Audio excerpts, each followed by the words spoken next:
Translated by Agnes D. Kingston. Chapter 11. The Monsoon. At 11 o'clock we returned to the encampment, anxious to leave Cawnpore as quickly as possible, but our engine required some trifling repairs, and it was impossible to do so before the following morning. Part of a day, then, was at my disposal. I considered that I could not employ it better than by visiting Lucknow, as Banks did not intend to pass through that place, where Colonel Munro would again have been brought in contact with reminiscences of the war. He was right. These vivid recollections were already far too poignant. At midday, then, quitting Steamhouse, I took the little branch railway which unites Cawnpore to Lucknow. The distance is not more than 20 leagues, and in a couple of hours I found myself in this important capital of the kingdom of Oude, of which I wished merely to obtain a glance, or, as I might say, an impression. I soon perceived the truth of what I had heard respecting the great buildings of Lucknow, built during the reigns of the Mohammedan emperors of the 17th century. A Frenchman named Martin, a native of Lyon, and a common soldier in the army of Lally Toledo, became in 1730 a favourite of the king. He it was who designed, and in fact may be called the architect of the so-called marvels of the capital of Oude. The Kaiser Bagh, or official residence of the sovereigns, is a whimsical and fantastic medley of every style of architecture which could possibly emanate from the imagination of a corporal, and is a most superficial structure. The interior is nothing. All the labour has been lavished on the outside, which is at once Hindu, Chinese, Moorish, and European. It is the same with regard to another smaller palace, called the Farid Bakh, which is likewise the work of Martin. As to the Imambara, built in the midst of the fortress by Kaifayatullah, the greatest architect of India in the 17th century, it is really superb, and bristling with its hundreds of bell towers, has a grand and imposing effect. I could not leave Lucknow without seeing the Constantine Palace, which is another of the original performances of the French corporal, and bears his name. I also wished to visit the adjacent garden, called Secundar Bagh, where hundreds of sepoys were executed for having violated the tomb of the humble soldier of fortune before they abandoned town. Another French name besides that of Martin is honoured at Lucknow. A non-commissioned officer, formerly a chasseur d'Afrique, named Duprat, so distinguished himself by his bravery during the mutiny that the rebels offered to make him their leader. Duprat nobly refused, notwithstanding the promises of wealth held out to tempt him, and the threats with which he was menaced when he stood firm. He remained faithful to the English. But the sepoys, who had failed to make him a traitor, directed against him their special vengeance, and he was slain in an encounter. "Infidel dog," they had said on his refusal to join them, "we will have thee in spite of thyself." And they had him, but only when he was dead. The names of these two French soldiers were united in the reprisals, for the sepoys who had insulted the tomb of the one and prepared the grave of the other were ruthlessly put to death. At length, having admired the magnificent parks which encircle this great city of 500,000 inhabitants, as with a belt of verdure and flowers, and having ridden on elephant-back through the principal streets and the fine boulevard of Hazrat Gauj, I took the train and returned to Cawnpore. Next morning, the 31st of May, we resumed our route. "Now then," cried Captain Hood, "we are done at last with your Allahabads, your Cawnpores, Lucknows, and the rest, for which I care about as much as I do for a blank cartridge." "Yes, Hood, we have got through all that," replied Banks, "and now for the north, towards which we are to travel almost in a direct line to the base of the Himalayas." "Bravo!" resumed the captain. "What I call real India is not the provinces, crammed with native towns and swarming with people, But the region where live in freedom my friends the elephants, lions, tigers, panthers, leopards, bears, bisons, and serpents. That is, in reality, the only habitable part of the whole peninsula. You will see that it is so, Mockler, and you will have no reason to regret the valley of the Ganges. In your society I can regret nothing, my friend, replied I. There are, however, said Banks, some very interesting towns in the northwest, such as Delhi, Agra, and Lahore. Oh, my dear fellow, who ever heard of those miserable little places? Cried Hood. Miserable indeed, replied Banks. Let me tell you, Hood, they are magnificent cities. And he continued, turning to me, we must manage to let you see them, Mockler, without throwing out the captain's plans for a sporting campaign. All right, Banks, said Hood, but it is only from today that I consider our journey to have fairly commenced. Presently, in a loud voice, he shouted, Fox! Here, Captain, answered his servant. Fox, get all the guns, rifles, and revolvers in good order. They are so, sir. Prepare the cartridges. They are prepared. Is everything ready? Quite ready, sir. Make everything still more ready. I will, sir. It won't be long before the 38th takes his place on your glorious list, Fox. The 38th! Cried the man, with a sudden light in his eye. He won't have to complain of the nice little ball I'm keeping ready for him. Get along with you, Fox. With a military salute, Fox faced about and re-entered the gun-room. I will now give an outline of the plan for the second part of our journey, a plan which only unforeseen events were to induce us to alter.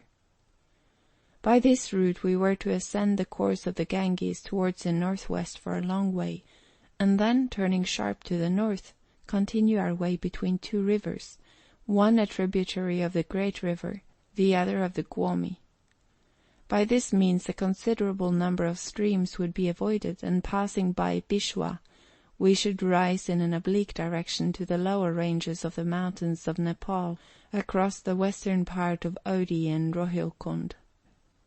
This route had been ingeniously planned by Banks, so as to surmount all difficulties.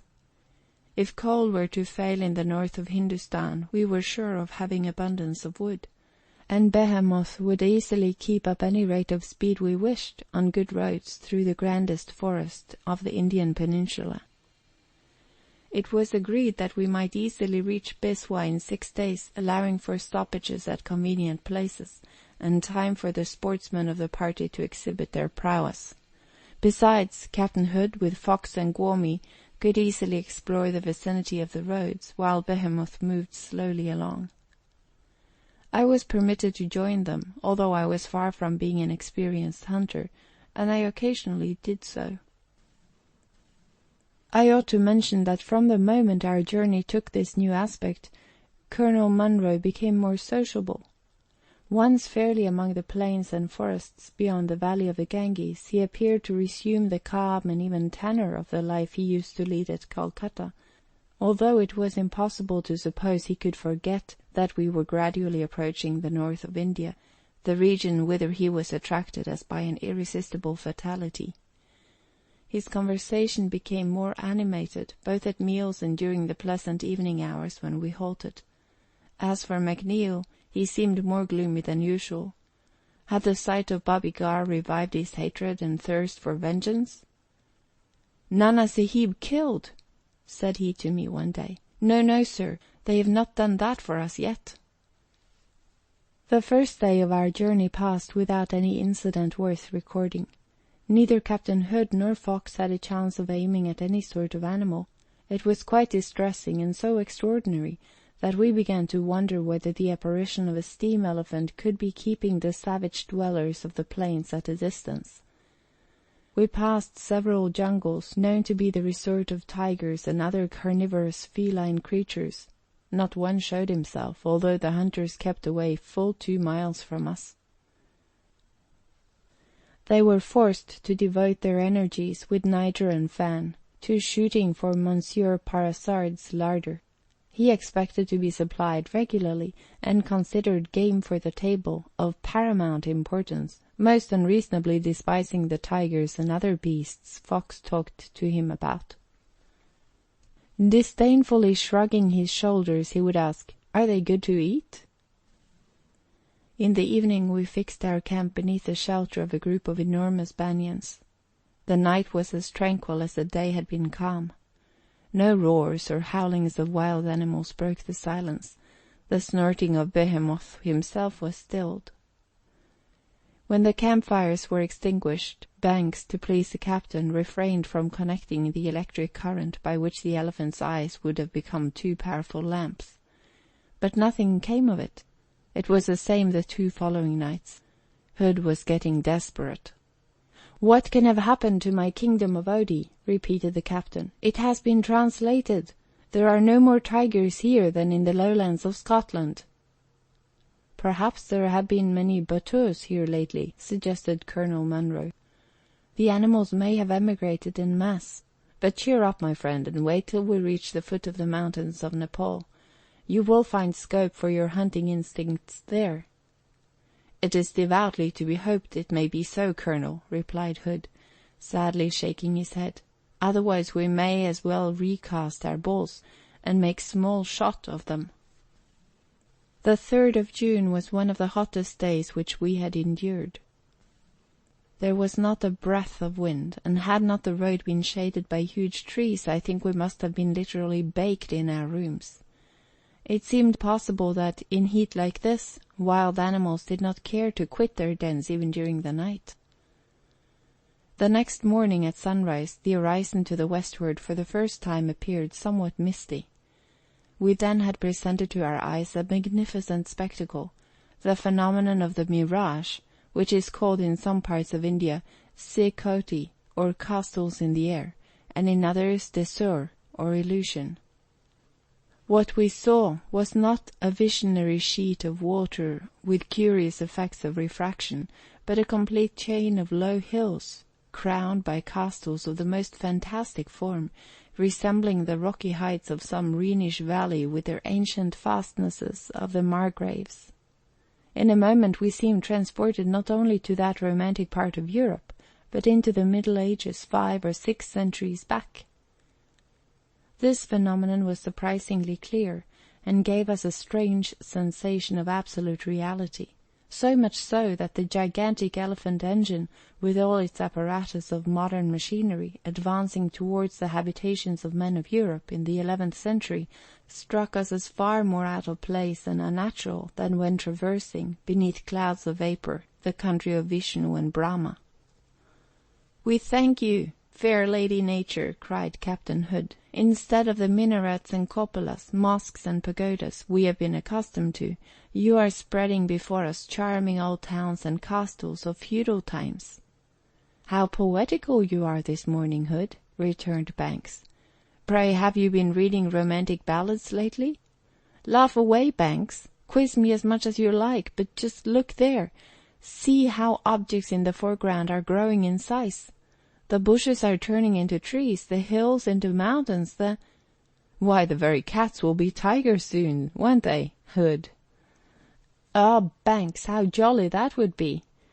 There," continued the captain, "my Rhenish castles are melting away, the town is crumbling to ruins, and we return to realities, seeing only a landscape in the kingdom of Odie which the very wild animals have deserted." The sun, rising above the eastern horizon, quickly dissipated the magical effects of the refraction. The fortresses, like castles built of cards, sank down with the hills, which were suddenly transformed into plains. "Well, now that the mirage has vanished, and with it Hood's poetic vein, shall I tell you, my friends," said Banks, "what the phenomenon presages?" "Say on, great engineer," quoth the captain. "Nothing less than a great change of weather," replied Banks. "The early days of June are usually marked by climatic changes. The turn of the monsoon will bring the periodical rainy season." "My dear Banks," said I, "let it rain as it will, we are snug enough here. Under cover like this I should prefer a deluge to heat such as—" "All right, my dear friend, you shall be satisfied," returned he. "I believe the rain is not far off, and we shall soon see the first clouds in the southwest." Banks was right. Towards evening the western horizon became obscured by vapours, showing that the monsoon, as frequently happens, would commence during the night. These mists, charged with electricity, came across the peninsula from the Indian Ocean, like so many vast leathern bottles out of the cellars of Aeolus, filled full of storm, tempest, and hurricane. Other signs, well known to the Anglo-Indians, were observed during the day. Spiral columns of very fine dust whirled along the roads, in a manner quite unlike that which was raised by our heavy wheels. They resembled a number of those tufts of downy wool which can be set in motion by an electrical machine. The ground might therefore be compared to an immense receiver in which for several days electricity had been stored up. This dust was strangely tinted with yellow, and had a most curious effect, each atom seeming to shine from a little luminous centre. At times we appeared to be travelling through flames, harmless flames, it is true, though neither in colour nor vivacity resembling the ignis fatuus. Storr told us that he had sometimes seen trains pass along the rails between a double hedge of this luminous dust, and his statement was confirmed by Banks. During a quarter of an hour I watched very carefully this singular phenomenon from the windows of the turret on the engine, whence I could look along the route we were following for a considerable distance. There were no trees by the road, which was thickly covered with dust, intensely heated by the vertical rays of the sun. The burning heat of the atmosphere appeared to me just then to surpass that of our furnaces. It was insupportable, and, almost suffocated, I withdrew to breathe fresher air beneath the fanning wings of the punkah. At about 7 o'clock in the evening, our train came to a halt. The place chosen by Banks was on the borders of a forest of magnificent banyans whose shade appeared to stretch northward to an infinite distance. A good road passed through this forest, and we promised ourselves a pleasanter journey next day beneath these wide and lofty domes of verdure. The banyans, those giants of the Indian forest, stand surrounded by their children and grandchildren, like patriarchs of the vegetable world. The young trees, springing from one common root, rise up around the main trunk, but completely detached from it, and mingle their branches with the towering verdure of the paternal stem. They give one the idea of having been hatched under this dense foliage, like chickens beneath their mother's wings. Hence the singular aspect of these venerable forests, which have for age after age continued in this way to extend their limits. The old banyans resemble isolated pillars supporting an enormous vault, the finer arches and mouldings of which rest on the younger trees, they in their turn becoming the main pillars. On this evening the encampment was arranged with greater care than usual, because if the heat of the following day should prove equally overpowering, Banks proposed to prolong the halt, so as to pursue the journey during the night. Colonel Munro was well pleased to think of spending some hours in this noble forest, so shady, so deeply calm. Everybody was satisfied with the arrangement, some because they really required rest, others because they longed once more to endeavour to fall in with some animal worth firing at. It was easy to guess who those persons were. "Fox, Gormy!" "It is only 7 o'clock," cried Captain Hood as soon as we came to a halt. "Let's take a turn in the forest before it's quite dark. Will you come with us, Mockler?" "My dear Hood," said Banks, before I had time to answer, "you had better not leave the encampment. The weather looks threatening. Should the storm burst, you would find some trouble in getting back to us. Tomorrow, if we remain here, you can go." "But tomorrow it will be daylight again," replied Hood. "The dark hours are what I want for adventure." "I know that, Hood, but the night which is coming on is very unpromising. Still, if you are resolved to go, do not wander to any distance. In an hour it will be very dark, and you might have great difficulty in making your way back to camp." "Don't be uneasy, Banks, it's hardly 7 o'clock, and I will only ask the colonel for leave of absence till 10. Go, if you wish it, my dear Hood, said Sir Edward, but pray attend to the advice Banks has given you. All right, Colonel. And the captain, with his followers Fox and Gwaumy, all well equipped for the chase, left the encampment, and quickly disappeared behind the thick trees. Fatigued by the heat of the day, I remained in the camp. Banks gave orders that the engine fires should not, as they usually were, be completely extinguished. He wished to retain the power of quickly getting up steam in case of an emergency. Storr and Kalluth betook themselves to their accustomed tasks, and attended to the supplies of food and water. In doing so they found little difficulty, for a small stream flowed near our halting place, and there was no lack of timber close at hand. Monsieur Parasard diligently laboured in his vocation, and while putting aside the remains of one dinner, was busily planning the next. As the evening continued pleasant, Sir Edward, Banks, McNeill, and I went to rest by the borders of the rivulet, as the flow of its limpid waters refreshed the atmosphere, which even at this hour was suffocating. The sinking sun shed a light which tinged with a colour like dark blue ink a mass of vapour, which through openings in the dense foliage we could see accumulating in the zenith. These thick, heavily condensed clouds were stirred by no wind, but appeared to advance with a solemn motion of their own. We remained chatting there till about 8 o'clock. From time to time, Banks rose to take a more extended view of the horizon, going towards the borders of the forest which abruptly crossed the plain within a quarter of a mile of the camp. Each time on returning he looked uneasy, and only shook his head in reply to our questions. At last we rose and accompanied him. Beneath the banyans it began to be dark already. I could see that an immense plain stretched westward up to a line of indistinct low hills, which were now almost enveloped in the clouds. The aspect of the heavens was terrible in its calm. Not a breath of air stirred the leaves of the highest trees. It was not the soft repose of slumbering nature so often sung by poets, but the dull, heavy sleep of sickness. There was a restrained tension in the atmosphere, like condensed steam ready to explode. And indeed, the explosion was imminent.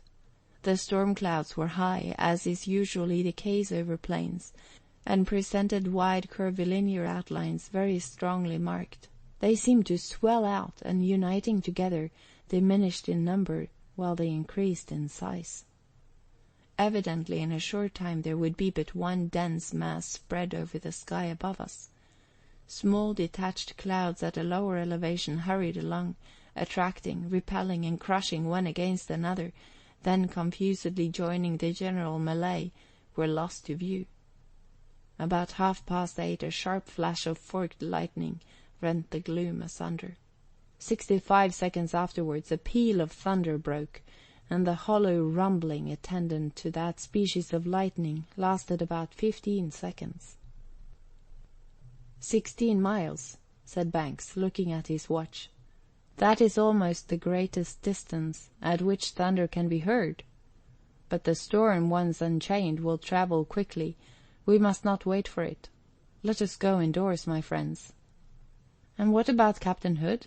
Said Sergeant McNeill. The thunder has sounded the recall, replied Banks. It is to be hoped he will obey orders.